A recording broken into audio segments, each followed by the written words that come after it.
In today's video, I'm going to teach you how to apply filter in Revit.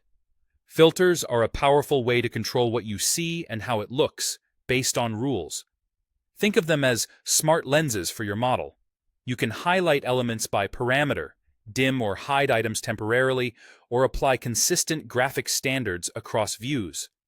The key is that filters work per view, so you'll always start by opening the exact view you want to affect. Begin by opening the plan, elevation, section, or 3D view where you want the filter to take effect.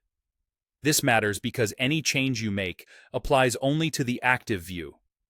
If you're coordinating with a team, double-check the view name and scale to avoid adjusting the wrong one. Next, open the Visibility Graphics Overrides dialog, often called VG. The fastest way is to press VG or VV on your keyboard. If you prefer the ribbon, go to the View tab, find the Graphics panel, and click Visibility Graphics Overrides.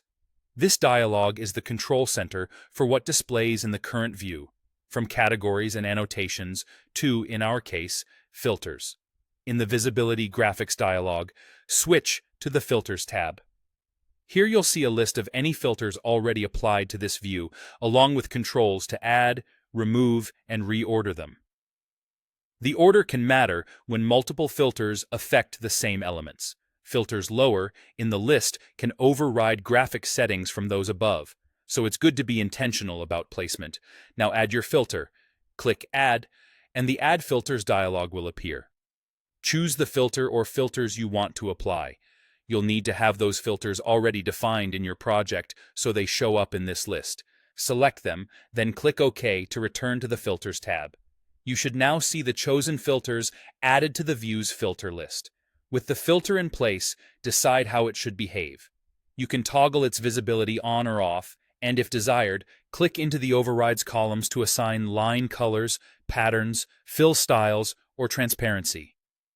This is where filters come alive. Use subtle tones for clarity or bold colors for coordination. Be mindful of conflicts with category overrides.